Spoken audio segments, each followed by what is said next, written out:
Good morning प्यारे बच्चों। तो आज के लेक्चर में हम बहुत ही इम्पोर्टेंट टॉपिक पढ़ने जा रहे हैं जिसका नाम रहेगा law of conservation of linear momentum.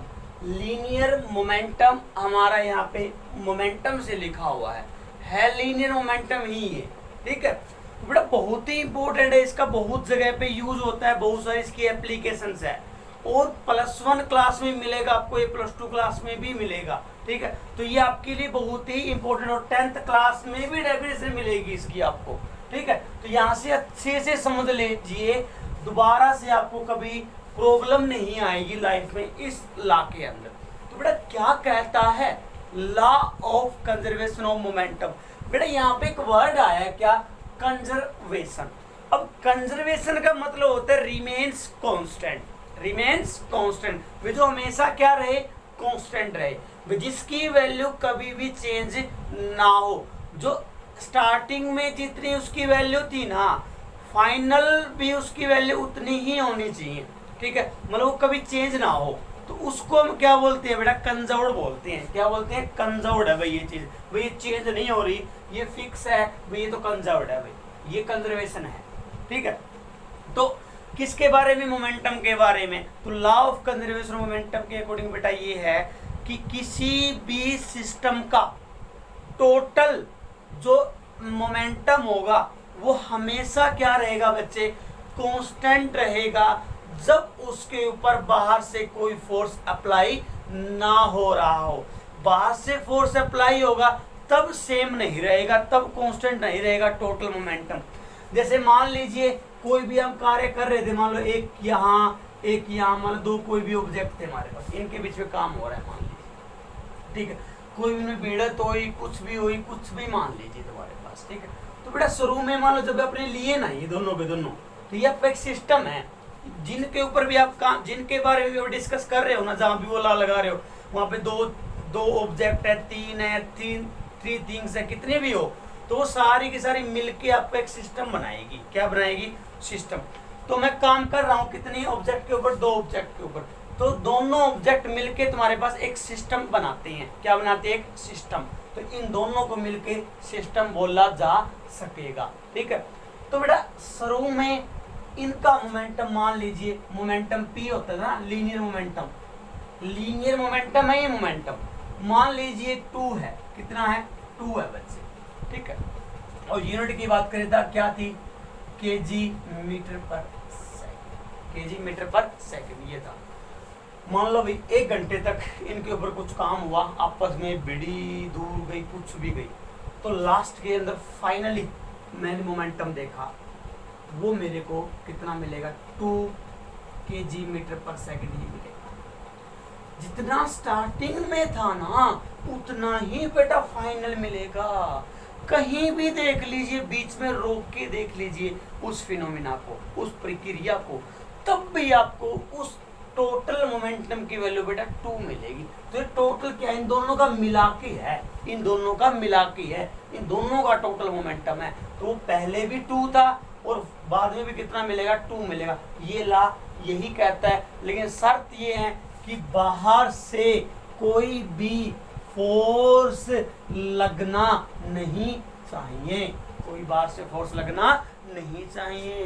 तो अकॉर्डिंग टू दिस लॉ, इस लॉ के अनुसार द टोटल मोमेंटम का, टोटल जो मोमेंटम होगा ऑफ अ सिस्टम, एक सिस्टम का, रिमेन्स रहेगा क्या बच्चे? कंजर्व्ड या फिर कांस्टेंट, मतलब स्थिर रहेगा, वो कभी चेंज नहीं होगा। जब कोई भी बाहरी फोर्स उसके ऊपर ना लगे, कोई बाहर वाला फोर्स उसके ऊपर ना लगे, तब टोटल मोमेंटम रहेगा ना उस सिस्टम का मेरे बच्चे, वो क्या रहेगा? कांस्टेंट रहेगा। मींस कह सकते हैं initial momentum is equal to final momentum. तो आइए हम इस बात को बेटा साबित करते हैं मैथमेटिकली, क्या रियली में ऐसा कुछ होता है, आइए जानते हैं। बेटा मैंने इसके डेरिवेशन को प्रूफ करने के लिए मैंने 2 कार ली, मान लो ये फर्स्ट कार है, ये से मूव कर रही है, ये मान लीजिए मेरे बच्चे क्या सेकंड कार है मेरी, जो कि दोनों की दोनों सेम डायरेक्शन में मूव कर रही है। ठीक है बच्चे, इसका मास m1 है और इसका मास m2 मान लिया। ये v1 व सॉरी इसकी इनिशियल वेलोसिटी में u1 ले रहा हूँ, क्या ले रहा हूँ u1, और इसकी इनिशियल वेलोसिटी में क्या ले रहा हूँ u2 ले रहा हूँ, क्या ले रहा हूँ u2 ले रहा हूँ। ठीक है तो मैंने क्या कहा भाई, जो मेरा u1 है ना वो बड़ा है किससे, u2 से, और स्ट्रेट लाइन में मूव कर रही है। भाई u1 मतलब पहली कार की वेलोसिटी ज्यादा है दूसरी कार की वेलोसिटी से, मींस कुछ देर के बाद जो ए का पहली कार होगी वो दूसरी कार को बेटा टक्कर मारेगी। ठीक है वो दोनों में भिड़त होगी, क्या होगी, भिड़त होगी। मैं ऐसे लेके चल रहा हूँ। ठीक है तो भी तो मैंने पीछे वाली को क्या भगाया, तेज भगाया। ठीक है और दूसरे वाली क्या जा रही है, आपकी स्लो जा रही है। तो देखिए तो ये कहानी कब की लेके चल रहे हैं हम बच्चे, बिफोर कोलिजन। क्या है ये, बिफोर कोलिजन। कोलिजन का मतलब क्या होता है तुम्हारे पास, भिड़त। ठीक है बिफोर कोलिजन, टक्कर होने से पहले की बात है ये। ठीक है ओके। अब मान लीजिए यहाँ पे इस पॉइंट पे आके कुछ समय के बाद दोनों की दोनों जो ऑब्जेक्ट थे बेटा आपके पास कोलाइड हो गए, दोनों के अंदर कोलिजन हो गया, भिड़त हो गई दोनों। ठीक है दोनों यहाँ पे टकरा गए एक दूसरे से। ठीक है तो ये कब की कहानी है, ड्यूरिंग कोलिजन। ये कब है, ड्यूरिंग कोलिजन, जब आपकी भिड़त थी, भिड़त के दौरान की बात है। ठीक है वो मैंने डायग्राम बनाया। अब जैसे ही उन दोनों में ऐसे जा रही थी, ऐसे जा रही थी। ठीक है ऐसे तो कैसे भिड़त होगी बच्चे, जैसे मान लो ये कार आपके ऐसे जा रही थी और ये वाली कार पीछे भी तेजी से जा रही थी, ऐसे एकदम भिड़त होगी। ठीक है फिर जैसे भिड़त हो जाएगी फिर ऐसे चलेंगे दोनों दोबारा से ऐसे चलेंगे। ठीक है मतलब भिड़त होने के बाद वेलोसिटी इनकी चेंज हो जाएगी, क्या हो जाएगी, चेंज हो जाएगी। ठीक है मान लीजिए एकदम टक्कर होगी तुम्हारे पास, ये वाली तेजी से जाएगी और ये वाली क्या स्लो हो जाएगी, क्या हो जाएगी, पीछे वाली स्लो हो जाएगी, क्योंकि इसने अपनी ताकत आगे वाली को दे दी, धक्का लगा दी तो आगे वाली तेजी से आपकी मूव करेगी। मतलब वेलोसिटी दोनों की क्या हो जाएगी, चेंज हो जाएगी पहले वाली वेलोसिटी से। ठीक है तो मीन्स जब कोलिजन के मैं बाद की बात करूं तो उस समय क्या होगा तुम्हारे पास, मान लीजिए ये आपकी बॉडी ए है और सॉरी कार 1 है, ये कार 2 है, ऐसे इस m1 मास था, m2 मास था। तो बेटा आफ्टर कोलिजन, कोलिजन के बाद की कहानी मैं नीचे दिखा रहा हूँ, टक्कर होने के बाद की बात। ठीक है तो वेलोसिटी उसकी v1 होगी, क्या होगी, फाइनल वेलोसिटी v1 मान ली, और इसकी क्या होगी, फाइनल वेलोसिटी v2 मान ली, क्या मान ली, v2 मान ली। अब देखिए तो ये क्या है, आफ्टर कोलिजन कहानी है, क्या है, आफ्टर कोलिजन,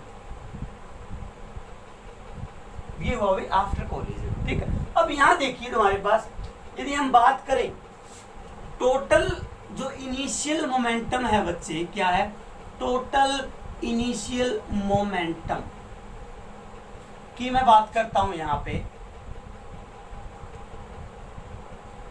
वो क्या रहेगा, टोटल इनिशियल मोमेंटम मतलब बिफोर कोलिजन की बात कर रहा हूं मैं। तो कोलिजन कहाँ नहीं हुआ था, इस वाली कंडीशन के अंदर। तो ये पहली कंडीशन हुई, ये सेकंड वाली मान लीजिए, ये थर्ड वाली कंडीशन है। ठीक है बिफोर कोलिजन। तो बिफोर कोलिजन बेटा टोटल लीनियर मोमेंटम जो कि इनिशियल लीनियर मोमेंटम था अभी, तो मेरे सिस्टम के अंदर 2 कार है, कितनी कार है, 2 कार है। तो कोलिजन होने से पहले दोनों की दोनों कारों का मैं मोमेंटम जोड़ दूं तो मेरे पास टोटल लीनियर मोमेंटम आएगा इनिशियल वाला, जो कि बिफोर कोलिजन होगा। तो पहली कार का मोमेंटम क्या होगा, m1u1 होगा ना, m1u1 प्लस में दूसरी का जोड़ दो भाई m2u2। तो ये क्या होगा बेटा, बिफोर कोलिजन टोटल मोमेंटम हुआ हमारे पास। ठीक है तो total initial momentum before collision. और क्या कर रहे हैं फिर, टोटल फाइनल मोमेंटम जो कि क्या होगा, आफ्टर कोलिजन होगा। यहाँ की बात करूं भाई, पहले यहाँ की बात करूं तो यहाँ पहली कार का मोमेंटम m1v1 है, दूसरी का कितना बनेगा, m2v2 बनेगा। भी दोनों को यदि जोड़ दूं तो टोटल लीनियर मोमेंटम हो गया बाद कोलिजन के, आफ्टर कोलिजन हो गया। अभी आफ्टर कोलिजन टोटल मोमेंटम कितना हो, m1v1 प्लस m2v2। कहानी जब शुरू होने से पहले मोमेंटम टोटल दोनों गाड़ियों का ये था भी कुल मोमेंटम। कहानी खत्म होने के बाद टोटल मोमेंटम कितना था दोनों गाड़ियों का भी, दोनों कार्स का, ये वाला था। तो ला तो ये कहता है भी ये मोमेंटम और ये मोमेंटम क्या होना चाहिए, बराबर होना चाहिए। भाई जितना यहाँ था ना मोमेंटम इनिशियल में, उतना ही फाइनल में आना चाहिए। तो मेरा ला तो यही कहता है। तो मैं इनको प्रूफ करूंगा भाई जो ये वाली चीज होगी ये इस वाली चीज के बराबर आएगी। Means total initial momentum is equal to total final momentum. मतलब मोमेंटम के अंदर कोई चेंज नहीं आया, ठीक है। पहले 10 था तो अब भी 10 ही होगा। तो क्या ये रियली में ऐसा होता है? अभी मैं प्रूफ करूंगा। तो देखिए, तो बच्चे यहाँ देखना ध्यान से, हम ये बात पढ़ के आए थे कि जो rate of change of momentum होता है तुम्हारे पास, वो किसके इक्वल होता है, फोर्स के इक्वल होता है। न्यूटन के सेकंड लिए नियम के अनुसार क्या था, rate of change of momentum, rate of change of momentum is equal to the force on a body. तो पहली बॉडी के लिए यदि मैं निकालूं तुम्हारे पास क्या, फॉर कार फर्स्ट, पहली कार के लिए निकालता हूं तुम्हारे पास rate of change of momentum. तो क्या आएगा rate of change of momentum, भाई पहले तो मोमेंटम में चेंज निकालो पहली गाड़ी का। तो पहली गाड़ी का मोमेंटम में चेंज कैसे निकालोगे, फाइनल मोमेंटम माइनस उसी गाड़ी का इनिशियल मोमेंटम। तो फाइनल मोमेंटम गाड़ी का ये वाला है भाई, ठीक है। और इनिशियल मोमेंटम कितना है इस गाड़ी का, m1u1, ये हुआ। तो मोमेंटम में चेंज कितना, m1v1 माइनस m1u1, यही आया। ये तो मोमेंटम में चेंज आया। हम rate of change of momentum निकाल रहे थे, डिवाइड बाय मैंने क्या लगा दिया बच्चे, टाइम लगा दिया। क्या लगा दिया, टाइम लगा दिया। तो ये rate of change of momentum जो है कार 1 का, वो किसके इक्वल मिलेगा आपको, जो उस कार के ऊपर फोर्स लग रहा होगा, मतलब भिड़त के दौरान, ठीक है। यहाँ जो फोर्स लगा, ठीक है, जो किसने लगाया होगा, कार 2 ने लगाया होगा कार 1 के ऊपर, और कार 1 ने कार 2 पे लगाया होगा। न्यूटन का दूसरा तीसरा नियम यही तो कहता है, ठीक है। ये इस पे लगाएगा, ये इस पे भी लगाएगा, अपोजिट डायरेक्शन के अंदर। तो ये बच्चे मैंने न्यूटन्स का सेकंड लॉ यूज करके एक फॉर्मूला लिख दिया, क्या, rate of change of linear momentum of a car 1 is equal to the force on a car 1, ठीक है। ये मेरी डेफिनेशन भी थी। इसी प्रकार बच्चे मैं क्या लिख लेता हूँ, फॉर कार 2 के लिए लिख लेता हूँ। तो कार 2 पे जो फोर्स लगेगा वो F2 मान लो, तो वो किसके इक्वल होगा, उसका rate of change of linear momentum. भाई तो rate of change of linear momentum क्या होगा, final momentum minus second car का इनिशियल मोमेंटम डिवाइड बाय में टाइम जो लिया है, मान लो t टाइम लिया हुआ, सेम क्या, m2v2 माइनस m2u2 और डिवाइड बाय में बच्चे क्या हुआ तुम्हारे पास, टाइम हुआ, ये हुआ मेरे पास टाइम। कल ही रहे यहाँ तक।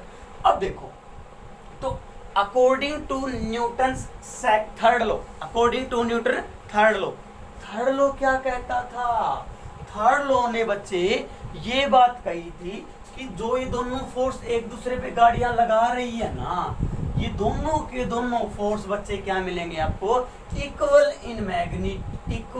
In magnitude but opposite in direction. ऐसे लिखा था, नहीं लिखा था मैथमेटिकल के अंदर, न्यूटन का तीसरा नियम, दोनों फोर्स एक दूसरे के अपोजिट होंगे, जो नेगेटिव साइन शो कर रहा है, और इक्वल होंगे एक दूसरे के अंदर। ये 10 न्यूटन लगाएगी कार पहली दूसरी पे, तो दूसरी कार भी पहली पे उतना ही लगाएगी, ठीक है, सेम होगा। तो बेटा वैल्यू पुट करो F1 की, क्या है, m1v1 minus m1u1 divide by में t हो गया इज इक्वल टू, माइनस का साइन है तो क्या है, m2v2 माइनस m2u2 और डिवाइड बाय में कितना हुआ, यहाँ पे टाइम हुआ, डिवाइड बाय में क्या हुआ, टाइम हुआ, ठीक है। इसको मैं रफ कर रहा हूँ एक बार। अब यहाँ देखिए, तो बच्चे बोथ साइड डिवाइड में t है वो तो कैंसिल आउट हुआ तुम्हारे पास। ये क्या हुआ देखना, m1v1 minus m1u1 is equal to, इस माइनस को ब्रैकेट के अंदर लेके जाइए तो कितना बनेगा, माइनस m2v2, और ये माइनस यहाँ जाएगी तो माइनस माइनस प्लस हुआ, तो प्लस में m2u2, ये हुआ भी। अब देखो क्या किया बच्चे, इसको यहाँ लेके आओ, m1v1 प्लस M2V2। बेटा इसको ले जाओ वहाँ, क्या हुआ M1U1 प्लस M2U2। अब ध्यान से देखो, क्या ये तुम्हारा फाइनल मोमेंटम नहीं है? देखो टोटल फाइनल मोमेंटम क्या यही है, सेम लिखा हुआ है। क्या ये टोटल इनिशियल मोमेंटम है बिफोर कोलिजन? ये राजी बिफोर कोलिजन। तो इसका मतलब जितना मोमेंटम पहले था टोटल, उतना ही टोटल बाद में हुआ। इसका मतलब मोमेंटम क्या रहा? सेम रहा, कांस्टेंट रहा, कंजर्व्ड रहा। तो ला यहाँ पे हमारा प्रूफ हो चुका है। ठीक है, तो ये तुम्हारे पास क्या हुआ? टोटल फाइनल मोमेंटम कब था? ये आफ्टर कोलिजन था ना, आफ्टर कोलिजन, क्योंकि V1 V2 तो आफ्टर कोलिजन हुई थी ना वेलोसिटी। तो बेटे किसके इक्वल आया ये तुम्हारे पास? टोटल